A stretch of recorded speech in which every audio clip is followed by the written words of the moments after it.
목사님께서 소개해 주신 최요셉 목사라고 합니다. 저는 설교하기 전에 사람 얘기하기를 좋아하지 않는데 오늘은 특별한 날이니까 잠깐 언급을 하겠습니다. 신 목사님 가족께서 저와 함께 목사로 집사로 섬기시는 동안 저희는 참 행복했습니다. 우리 집사람이 크게 아멘 해야 되는데 너무 행복했고요. 저런 성도만 있으면 정말 참 좋겠다 싶을 정도로 영성이나 성품이나 모든 면에서 참 축복이 됐던 주 안의 귀한 형제였습니다. 그래서 저는 결론을 내립니다. 성도 여러분, 여러분은 복 받으신 분입니다. 아멘 소리가 커서 이제 이것으로 생략하고 잠깐 기도하겠습니다. 하나님 아버지, 귀한 시간 또 귀한 교회로 인도하셔서 주님의 생명의 말씀을 함께 나누고 주 안에서 말씀 안에서 또 영 안에서 교제할 수 있는 귀한 시간 주신 것 감사합니다. 하나님께서 구약 시대에 직접 음성으로 또는 표적으로 말씀하시던 것과 같이 이 시대에 말씀하시지 않고 이제 성령의 영감 가운데 기록하신 진리의 말씀을 통해서 이 시대의 백성들에게, 교회에게 말씀하시는 하나님이심을 우리가 믿습니다. 그래서 오늘도 주님 부활하신 날 죽음의 권세를 이기시고 승리하신 날 우리 주님의 부활을 기념하면서 기억하면서 영과 진리 안에서 우리가 주님을 예배하고자 합니다. 성령의 운행하심 가운데 전하는 사람이나 듣는 사람에게 진리 안에서 자유함이 있게 하시고 주님 결단이 있게 하시고 또 잘못된 부분이 있으면 사람 눈치 보지 말고 하나님 생각하면서 뉘우치게 도와주시고 그러므로 주께로 더욱더 가까이 나아가는 귀한 축복의 시간으로 인도하여 주시옵소서. 주신 말씀을 그리고 이 말씀을 나누는 저희들의 심령을 주님께 부탁합니다. 예수님의 이름으로 기도 올렸습니다. 저는 교회의 존재의 목적이 크게 두 가지로 분류하라고 한다면 예배와 전도 혹은 선교라고 믿습니다. 안으로는 구속함을 받은 성도들, 그들이 하나님 앞에 좋은 예배자로, 성숙한 예배자로 그렇게 설 수 있도록 교회는, 이 지상의 교회는 모든 성도들을 예배로 이끌 의무가 있다고 생각을 합니다. 그리고 밖으로는 우리가 믿는 하나님을 모르는 사람들에게 잘 소개해주고 또 그들이 예수 그리스도를 통해서 은혜로 값없이 구원받을 수 있다는 사실을 증거하는 일을 지역에서 전도하고 때로는 선교사를 파송해서 선교하는 일이 교회, 지상교회의 의무 중에 하나라고 생각합니다. 그런데 오늘은 여러분과 함께 좋은 예배자로 우리가 하나님 앞에 서는 문제에 대해서 좀 생각을 해볼까 합니다. 우리가 원하든 원치 않든 구원받은 후 하나님의 자녀가 되면 우리는 하나님 앞에 예배자가 됩니다. 이것은 우리가 하나님 나라에 가기까지 평생을 해야 될 문제입니다. 그런데 성경에 보면 하나님께서 무조건적으로 모든 사람의 예배를 받으시는 것은 아닙니다. 창세기 4장에 보면 가인의 헌물은 하나님께서 거절하셨고 또 아벨의 헌물은 받아들이셨던 것을 우리가 극명하게 볼 수 있습니다. 많은 진리를 유추할 수 있지만 단편적으로 내릴 수 있는 결론은 하나님은 받으시는 예배가 따로 있다라는 사실을 우리가 깨달을 수 있습니다. 그러면 우리가 평생 예배자로 살아야 한다면, 그리고 그것이 우리의 선택이 아니라 우리가 가야 될 의무라면, 우리는 늘 우리의 예배가 하나님 받으시는 예배가 되도록 배워야 되고 실천해야 될 필요가 있다라는 사실을 인정할 수밖에 없습니다. 여러분의 목사님 가족이 포틀랜드에 계실 때도, 오레곤에 계실 때도 1시간 반 거리를 운전해서, 때로는 그 코발레스라는 지역에 있는 목장 식구들을 차에 태워가지고, 나중에는 교회에서 미니버스를 하나 드렸어요. 아예 그렇게 먼 거리에서 왔기 때문에, 정성이 가득하기 때문에 하나님이 받으셨어, 그렇게 생각할 수도 있지만, 그것은 지극히 주관적이고 어떤 그 한 단면적인 측면에서 인간적인 판단이라고 볼 수밖에 없어요. 왜냐하면 아무리 먼 거리를 와도 하나님께서 때로 못 받으실 수도 있어요. 그렇지 않습니까? 하나님이 특별히 미워하는 사람이 있고 좋아하는 사람이 있는 건 아닌데, 가인의 헌물은 거절하셨고 아벨의 헌물은 받으셨다 그랬습니다. 그렇다면 우리는 우리의 신앙의 텍스트인 이 성경 속에서 과연 하나님께서 원하시는 예배가 뭘까를 찾아야 되겠죠. 그리고 하나님이 원하시는 예배를 드리도록 예배자로서 우리가 최선의 믿음의 경주를 해야 될 것이라고 생각합니다. 오늘 본문을 보면은 하나님께서 이스라엘 백성들을 이집트로부터 끌어내기 위해서 두 지도자를 세우셨습니다. 모세와 아론입니다. 그런데 모세와 아론이 이집트의 통치자 파라오 앞에 서서 요구를 할 때 그 요구한 내용을 자세히 보면 정치적 요구가 아닙니다. 그들을 억압과 참 고통으로부터 어떤 정치적 측면에서 건져내기 위해서 파라오 앞에 서지 않고, 놀랍게도 신앙적 요구를 합니다. 사흘길 광야를 가서 우리 하나님께 희생물을 드리게 해달라는 요구를 합니다. 이 정치적 요구가 아닌 신앙적 요구 앞에 선 파라오는 당황합니다. 내가 하나님을 모르는데 지금 하나님이 보냈다고 하는 네 요구를 받아들일 수 없다.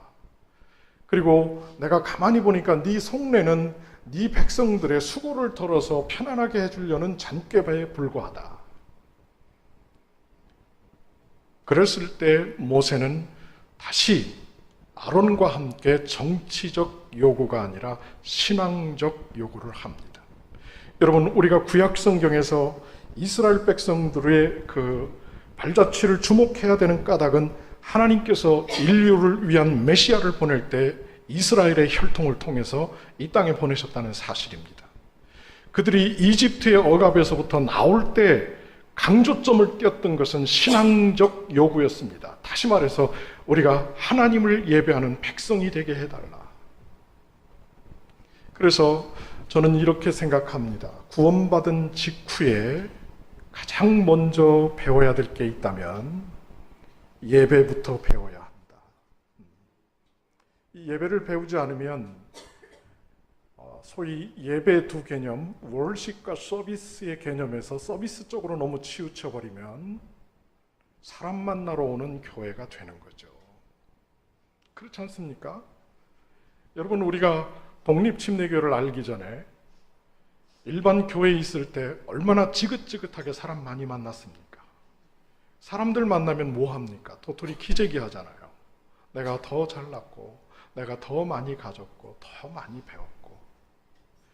이제 신물이 날 정도로 그걸 경험하면서 우리가 반대급부적으로 사모했던 게 뭐예요? 정말 하나님 앞에서 하나님을 체험하고 하나님을 느끼고 경험하는 예배. 그러므로 예배를 통해서 우리가 좀 세상에서 더러워진 부분이 씻어지고 더 하나님을 닮아가는 그런 그리스도인으로 날마다 나를 자라게 하는 예배를 우리는 의식하든 무의식 중이든 사모해왔던 것이 사실입니다. 오늘 본문을 보면은 하나님께서 원하시는 예배가 무엇인가를 세 가지로 보여줍니다. 그러면서 동시에 이 세 가지 요점이 우리에게 강조하는 게 뭐냐면 하나님의 백성으로서의 첫 번째 표식은 예배다. 예배. 그래서 우리는 좀 세속적인 표현을 쓰겠습니다. 예배에 성공하셔야 돼요. 세속적 표현이라고 그랬더니 아무도 아멘을 안 하시고. 그러나 이 성공이라는 단어가 우리에게 이해를 빨리 돕습니다. 하나님 앞에서 정말 하나님이 받으시는 예배자로서 성공해야 돼요. 그리고 하나님께서 원하시는 예배가 무엇인가를 성경을 통해서 발견하고 정말 나의 예배가, 우리의 예배가 하나님 기뻐 받으시는 예배가 되도록 그렇게 힘써야 될 줄 믿습니다. 자, 본문을 통해서 세 가지로 찾아보겠습니다. 하나님께서 오늘 본문을 통해서 보여주신 하나님이 원하시는 예배가 뭘까요? 첫 번째로 세속과 구별된 예배를 원하십니다. 1절을 보겠습니다. 그 뒤에 모세와 아론이 들어가 파라오에게 고하되 주 이스라엘의 하나님이 이같이 말하노라 내 백성을 가게 하여 그들이 광야에서 펜이 있으면 표시하시면 좋겠습니다. 나를 위해 명절을 지키게 하라 하니 3절로 건너갑니다. 그들이 이르되 히브리 사람들의 하나님께서 우리를 만나셨은즉 원하건대 우리가 사흘길쯤 어디로 가서 그랬습니까? 사막으로 가서, 광야로 가서, 사막으로 가서.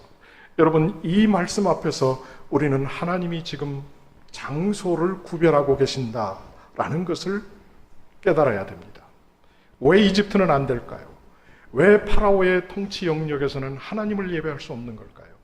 하나님께서는 굳이 사흘길 광야를 고집하시면서 내 백성 이스라엘을 광야로 사막으로 이끌어 가시는 이유가 무엇일까요? 여러분, 예배는 하나님 앞에 서는 체험입니다. 구원받은 사람들이 모여서 하나님을 예배하지만 우리의 예배의 모임의 1차적인 목적은 사람을 접촉하는 데 있지 않습니다. 누구를 접촉해야 됩니까? 하나님입니다. 그러므로 하나님을 생각하고 하나님께 집중하기에 좋은 장소는 하나님 보실 때 사막이었어요. 광야였어요. 이집트는 그 당시 문명의 첨단 지역 아닙니까? 그리고 파라오는 그 문명을 지배하는 최고의 통치자 아니었습니까? 이집트에 있는 한 저들이 절대로 하나님을 충분히 의식하고 하나님께 주목할 수 있는 환경적 요소로 어려웠을 것입니다. 그러나 하나님이 엉뚱한 광야로 인도하셔서 그 광야의 모래사막과 밤하늘의 달과 별을 보면서 하나님만을 의식할 수 있는 가장 적합한 장소가 하나님께서 보실 때에는 광야였습니다. 여러분, 예배는 하나님께 집중하는 거예요. 하나님을 배우고 하나님을 느끼고 하나님께 반응하고 하나님 앞에서 결단하고, 그게 예배입니다. 우리가 신약 성경에 보면 예수님께서 기도의 장소를 제자들에게 가르치실 때 골방을 추천했습니다. 골방 개념이 통하시는 분들이 좀 계실 것 같아요. 저희 외갓집에 가면은 그 대청마루 따라서 쭉 오른쪽으로 돌아가면 골방이 있었습니다. 그곳에는 주로 할아버지께서 이 씨감자 혹은 씨고구마를 아주 좋은 걸로 골라서 보관을 하시는 곳이었어요. 그리고 가끔 가다 보면 그곳에는 꽃감도 있었습니다.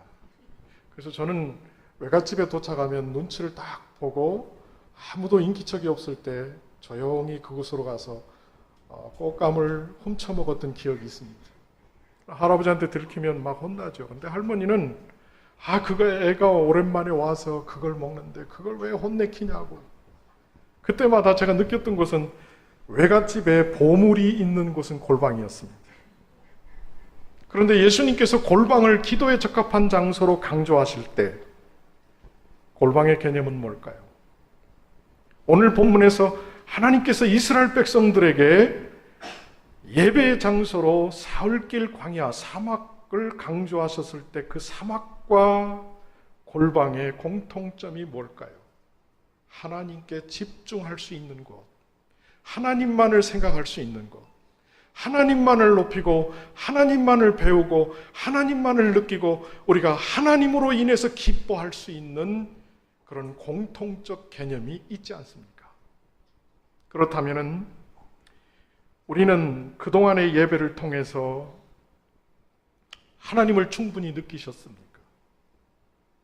그리고 그동안의 예배를 통해서 우리가 처음 구원받았을 때마다 예배의 횟수를 거듭할수록 우리는 하나님을 얼마나 더 알아갔습니까? 문제는요, 그냥 예수 믿으면 다 천국 간다, 하나님 나라 간다, 뭐 이렇게들 이야기하시는데 제가 어느 날 저 자신에게 질문을 해봤어요.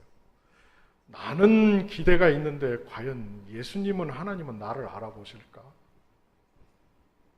여러분 그런 질문 안 해보셨어요? 제가 예수님 하고 달려가는데 저쪽에서 네가 누구냐? 만약에 이렇게 나온다면 나는 얼마나 황당할까? 그런데 지상에서의 예배를 통해서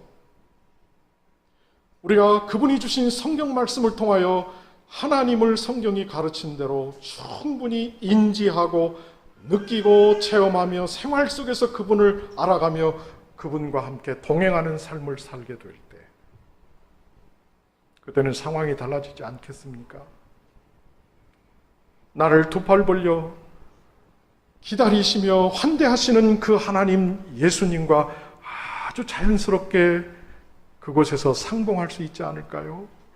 다시 말하면 우리는 예배를 통해서 하나님이 더 이상 생소하지 않은 나의 믿음의 아버지로 점점 횟수를 더할수록 아버지에 대한 친밀감, 친근감이 개발되고 자꾸 성장하고 그분을 향해서 나아가야 한다는 거죠.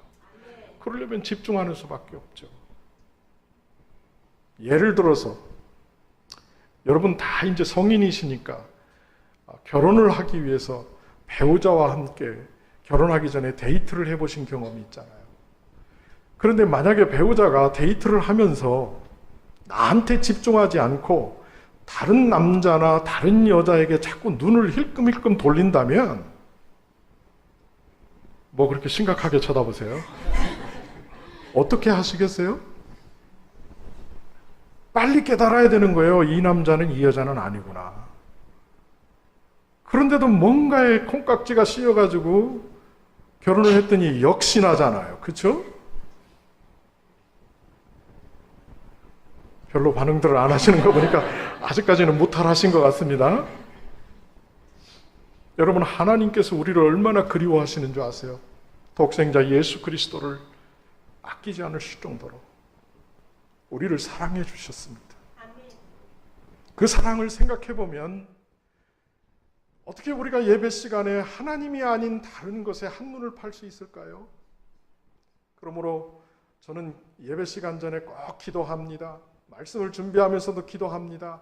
하나님, 이 부족한 것, 볼품없는 것에 사람들이 집중하기보다는 저의 입술을 통해서 증거되는 하나님, 예수님, 성령님께 성도들이 집중할 수 있도록 도와주십시오. 일명 십자가 뒤에 감춰 주시고 하나님만이 드러나고 하나님만이 높여지는, 그래서 모든 예배자가 하나님께 집중할 수 있는 그런 예배가 되도록 도와주십시오. 그래서 하나님은 모든 예배자가 예배 시간에 비둘기 눈을 갖기를 원하셔요. 비둘기는 동시에 두 개를 못 봐요. 한 가지밖에 못 봐요. 그냥 예배 시간에는 그야말로 설교자를 통해서도 찬양대를 통해서도 기도를 통해서도 하나님이 자꾸 보여지는 역사가 일어나기를 간절히 소원합니다. 그 다음에 오늘 본문이 두 번째로 우리에게 보여주는 것은 축제적인 예배입니다. 축제적인 예배. 1절을 다시 보십시오. 그 뒤에 모세와 아론이 들어가 파라오에게 고하되 주 이스라엘의 하나님이 이같이 말하노라. 내 백성을 가게 하여 그들이 광야에서 나를 위해, 자 밑줄을 그시죠. 무엇을 지키게 하라? 피스트입니다. 축제를 의미합니다. 개역성경에는 이 부분을 절기로 삭바꿔놨습니다. 절기 개념은 의무적 개념이 강합니다. 그리고 원하든 원치 않든 그 자리에 있어야 한다는 어떤 의무적 개념이 강하다면 명절은 자발적이고 기쁨을 갖고 그곳에서 기쁨을 나누고 뭔가 초상집이 아닌 축제적인 분위기가 명절의 분위기라고 저는 믿습니다. 그러니까 이집트에서는 불가능했어요.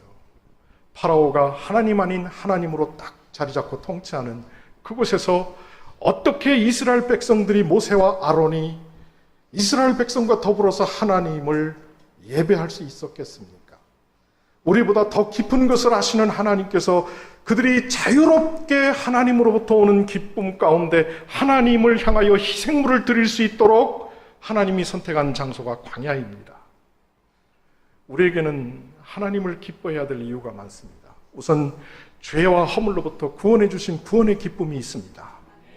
그리고 우리가 구원받자마자 하나님께서 영적인 가정 교회로 인도하셔서 우리를 보호하고 우리를 하나님의 말씀으로 이끌고 교회 안에서 세상과 다른 행복과 기쁨을 느끼게 하신 그런 기쁨이 우리에게 또한 있는 줄 믿습니다.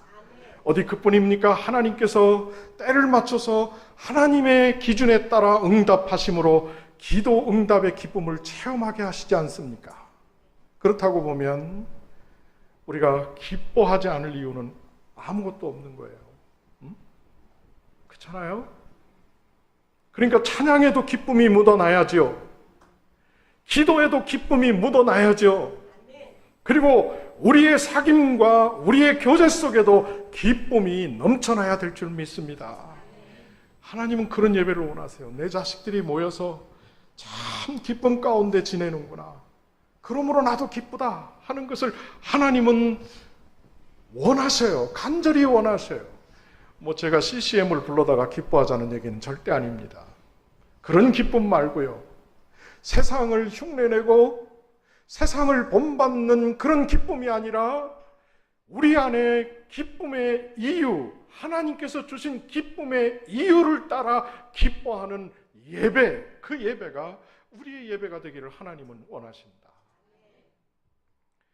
그래서 더 이상 죄인도 아니잖아요. 예수 안에 있으면 의인이잖아요. 어떤 분은 이 말을 이해를 못 하시더라고요. 목사님, 눈 뜨면 눈 감을 때까지, 잠자리에 들 때까지 숨 쉬는 대로 죄인인데 어떻게 목사님은 예수 믿었다고 그래서 의인이라고 그렇게 선언하십니까? 그래서 제가 그분의 이야기를 다 듣고 있다가 손을 잡으면서 이렇게 말했습니다. 하나님이 의인이시라는데 어떡합니까? 하나님이 나 같은 죄인을 예수 안에서 그냥 단 한 번의 보혈로 씻으셔가지고 이제부터는 의인이야 라고 하나님이 선언하는데 날 보고 어쩌라는 얘기입니까? 그랬더니 이분이 눈치가 빨라요. 성경 어디에 그런 말이 있죠? 그래서 로마서를 나눴어요. 그 다음부터는 자기가 먼저 얘기해요. 의인 누구? 의인 아무개? 의인 누구? 그런데 생활 속에 문제가 생겼어요. 남편이 안 믿는 남편인데 너 같은 의인이 의인이면 나는 그냥 자꾸 이렇게 또 공격을 하는 거예요. 그래서 그걸 또 고민하길래 제가 다 듣고 있다가 두 번째 손잡고 얘기했어요. 그래도 의인입니다. 이유는 하나님이 그렇게 말씀하셨으니까. 여러분, 성경이 우리의 유일한 백그라운드예요. 어떤 분들은 하나님을 봤다, 하나님을 느꼈다, 체험했다, 별 이야기들 다 하는데 저는 아무리 보려고 해도 이 오감을 가지고 절대로 하나님이 느껴지지를 않더라고요. 오감의 한계가 있잖아요. 만약에 오감 안으로 포착되는 하나님이라면 왜 세상에 불신자가 있겠습니까? 이미 하나님은 오감을 초월해 계시는 분이잖아요. 이제 영과 진리 안에서 자신을 계시하시고 죄인들과, 회개하는 죄인들과 만나기를 기뻐하시는 하나님이시잖아요. 그 하나님이 예수 믿고 구원받으면 의인이라는데 안 기쁘세요? 안 기쁘세요? 지금 기뻐하려고 준비하는 중인가요? 그런 건 없어요. 소위 기쁨과 슬픔에는 인터벌이라는 게 없어요. 슬픔의 이유가 있을 때 우리는 슬퍼야 되고, 우리가 기쁨의 이유가 있을 때는 기뻐하는 것이 건강한 사람, 정상적인 사람입니다. 그러므로 우리의 예배는 어떤 면으로 봐도 기뻐할 수밖에 없는 이유를 가진 사람들의 모임이기 때문에 명절이요, 축제가 되어야 될 줄 믿습니다. 그래서 하나님이 기뻐 받으실 수 있는 기쁨의 요소를 예배 시간에 많이 만드셔서 최대한 하나님을 기쁘게 하고 그 안에서 우리가 기뻐해야 될 줄 믿습니다. 세 번째로 오늘 본문이 보여주는 하나님께서 원하시는 예배는 희생적인 예배입니다. 희생물이 있는 예배입니다. 3절을 다시 보시기 바랍니다. 그들이 이르되 히브리 사람들의 하나님께서 우리를 만나셨은즉 원하건대 우리가 사흘길쯤 사막으로 가서 주 우리 하나님께 무엇을 드리게 하소서?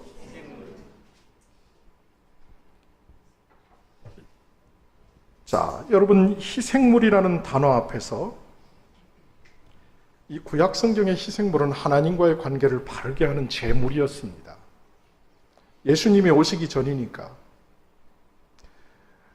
우리가 늘 생활 속에서 하나님 앞에 죄인으로 나타나야 하니까 하나님이 죄인의 모습을 그대로 받을 수 없어서 5가지 제사를 설정하되 특별히 희생물을 요구하는 제사를 통하여 관계를 바르게 하셨어요. 그래서 하나님이 요구하시는 희생물을 가지고 오지 않으면 하나님과 바른 관계를 맺을 수가 없었습니다. 다시 말해서 하나님을 만족해 하고 하나님의 진노를, 죄를 향한, 죄인을 향한 진노를 풀어줄 수 있는 희생물이 뭘까요? 사도 바울은 간단하게 대답했습니다. 6월절 어린 양 예수 그리스도라고 그랬습니다. 여러분, 이미 우리는 그리스도와 함께 하나님 앞에 온전히 드려진 것을 믿습니다. 그런데 사도 바울이 로마서에서 좀 더 진행을 하면서 이제 구속함을 받은 6월절 어린 양을 통하여 하나님과 바른 관계를 이룬 그리스도인들에게 새로운 희생물을 강조합니다. 그것이 뭐냐면 너희 몸을 거룩한 산 희생물로 드리라라고 가르칩니다. 이 대목에서는 생각을 좀 해보셔야 되나요? 저는 이걸 배우기까지 참 오랜 시간이 걸렸습니다. 로마서 12장 1절인데요. 그러므로 형제들아 내가 하나님의 긍휼을 힘입어 너희에게 간청하노니 너희는 너희 몸을 하나님께서 받으실 만한 거룩하고 살아있는 희생물로 드리라. 그것이 너희의 합당한 섬김, 예배, 섬김, 서비스, 섬김이니라. 구원받은 것으로 전부 다 된 것이 아닙니다. 이제 구속함을 받은 후에 우리의 받은 구원이 영원한 구원이고 취소될 수 없는 구원이지만 영원한 구원, 취소될 수 없는 구원은 우리로 하여금 그냥 마음 놓고 안일주의로 빠지라고 사도 바울이 가르친 그런 가르침이 아닙니다. 취소될 수 없는 구원이라면, 취소될 수 없는 영원한 구원이라면 그 구원에 합당한 모습으로 우리 자신을 준비시키는 몫이 우리의 몫으로 로마서는 강조되고 있습니다. 그리고 그것을 하나님께 드려야 되는 것입니다. 이 작업이 만만치 않죠. 목사인 제가 가장 힘들 때가 언제냐면 설교한 대로 못 사는 내 자신을 볼 때 제가 참 안타깝고 어떤 때는 밉고 어떤 때는 참 왜 목사 됐나, 세상에 그렇게 할 일이 많은데 그런 생각을 해요. 제가 이 목수는 아닌데 목수일 하는 거를 참 좋아합니다. 그래서 집안에 웬만한 일은 사람 부르지 않고 직접 하는 걸 또 저희 집 사람도 너무 좋아해요. 그러니까 자꾸 뭘 해놓고 자랑을 합니다. 여보 일리 와서 봐. 그러면 그냥 당신 같은 카펜터는 없어 이러면 되는데 요걸 이렇게 하면 좋겠다. 그러면 김이 새죠. 그러면서도 다시 한번 도전을 해요. 이제 아내에게 합격점을 받기 위한 목수가 되기 위해서. 그런데 왜 목수를 안 하고 목사가 됐을까? 우받침이 왜 아받침으로 변했을까? 나 자신이 못마땅할 때 그런 생각을 하죠. 그리고 이런 기계 조립하고 이러는 걸 참 좋아해요. 다 부서진 물건도 저한테 오면 새 것이나 다를 바 없이 좋아집니다. 그러니까 한 번은 중고차를 샀는데요. 그리고 이제 DMV에 가서 등록을 하기 위해서 서류 때문에 전주인에게 그 차를 끌고 갔는데요. 이게 싫어합니다. 그분이 자꾸 차를 주변을 맴돌더니 나한테 뭐라 그러냐면 2,000불 더 줄 테니까 다시 팔으라고. 그래서 팔 수가 없죠. 그렇게 잘하는데 왜 그것이 안 되고 목수가 되지 않고 또 그럼 메케닉이 되지 않고 왜 하필이면 목사가 됐을까? 경우에 따라서는 왜 그리스도인이 됐을까까지도 가본 적이 있어요. 제가 한 번은 이렇게 물어봤어요. 그리스도인 그 상담 전문적으로 하시는 분에게, 미국 목사님인데, 내가 한 가지 은밀하게 물어볼 게 있다. 너는 잘생긴 여자를, 예쁜 여자를 보면 눈을 돌려서 보니 안 보니? 그랬더니 나보고 뭐라고 그러냐면, 왜 그렇게 곤란한 질문을 하냐고. 괜찮아, 말해봐. 네 와이프한테 내가 얘기하지 않을 테니까 얘기해봐. 그랬더니 뭐라고 얘기하냐면, 당연히 돌아가야지. 그러면 그거 나쁜 거잖아. 그랬더니 No, 네가 건강한 거래요. 건강한 거래요. 여러분, 여기에서 이 근본주의와 복음주의의 길이 갈립니다. 근본주의는 쳐다보지도 말아야 됩니다. 그래서 이 찬송가 중에 이런 게 있잖아요. 내 눈이 보는 것. 여기서는 안 부르시는군요. 조심해. 내 손이 하는 것 조심해. 독립침례교회 찬송가예요. 주일학교 찬송가. 전수해드리고 갈까요? 오후 시간에 기회를 보겠습니다. 뭐든지 호응도를 보고 해야지. 일방적으로 했다가는. 그래서 어떻게 해서 건강한 거냐 이렇게 물었더니 그렇게 돼 있대요. 그러면서 한다는 말이, 뱀이 지금 우리가 보는 것처럼 그렇게 처음부터 징그럽게 생기지 않았어. 처음 여자 하와가 볼 때 홀딱 빠질 정도로 아름다웠어. 그거 알아? 그러고 나서 보니까, 여러분, 건강한 남자가, 예쁜 여자를, 건강한 여자가 멋있는 남자를 쳐다보는 것은 건강한 거래요. 그런데 따라가면 안 돼요. 제가 왜 희생물을 얘기하면서 이 얘기를 하느냐면, 그 라인을 넘어야 돼요. 그 라인을 넘어야 돼요. 그냥 딱 보라고 그렇게 예뻤으니까 보고서 예쁘다 그러고 마세요. 그냥 그 다음부터까지 진행하면 안 돼요. 뒤따라가 보자 뭐 이런 거 하면 안 돼요. 하나님께서 말씀하시는 거룩은 따로지요. 따로 딱 구분이 돼 있는 거죠. 쉽게 말하면 보드라인을 정해놓고 가까이 걷지 않을수록 거룩한 희생물이죠. 그렇지 않습니까? 그래서 유명한 말이 있잖아요. 경계선을 걷지 마라. 경계선을 걷지 마라. 하나님께서 받으실 만한 합당한 희생물이라는 것은 세상을 놓고 볼 때, 세상적이라는 어떤 보드라인을 놓고 볼 때, 영적이라는 보드라인을 놓고 볼 때, 성경적이라는 보드라인을 놓고 볼 때 완전히 성경 쪽으로, 하나님 쪽으로 충분히 갈라서 있는 것을 의미합니다. 그래서 문제는 교회가 왜 자꾸 세속화되느냐면, 봉사하시는 분들이 자기 자신을 거룩한 희생물로 하나님 쪽으로 충분히 갈라지지 않은 상태에서 그것을 기준으로 해서 다른 사람에게 영향을 미치며 봉사가 진행되기 때문에 그렇습니다. 예수님께서는 봉사하는 마르다와 봉사를 제쳐두고 말씀 앞에 있는 마리아를 놓고 둘 다 필요하다고 인정하시면서 마리아에 대하여 이렇게 말했습니다. 더 좋은 것, better than, 더 좋은 것을 선택했도다. 그렇습니다. 우리가 예배 시간에 하나님의 말씀을 듣습니다. 왜 듣습니까? 하나님 쪽으로, 세상을 등지고 하나님 쪽으로 더 갈라서기 위해서 우리가 말씀을 듣는 줄 믿습니다. 그쪽으로 갈수록 우리는 합당한 희생물이 되는 거예요.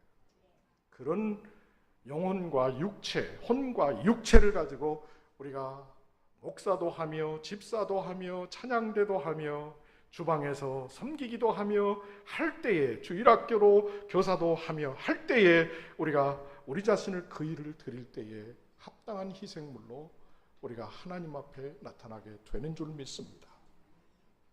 이제 말씀을 정리하겠습니다.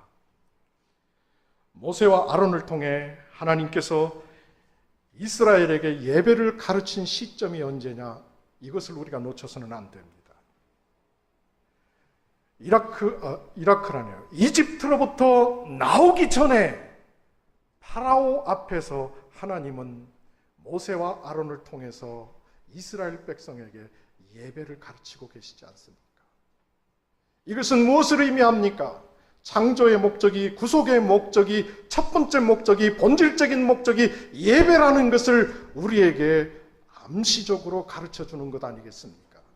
그러므로 제가 강조드린 대로 구원받은 이후에 제일 먼저 배워야 될 것은 예배입니다. 합당한 예배자로 우리 자신을 준비하는 것입니다.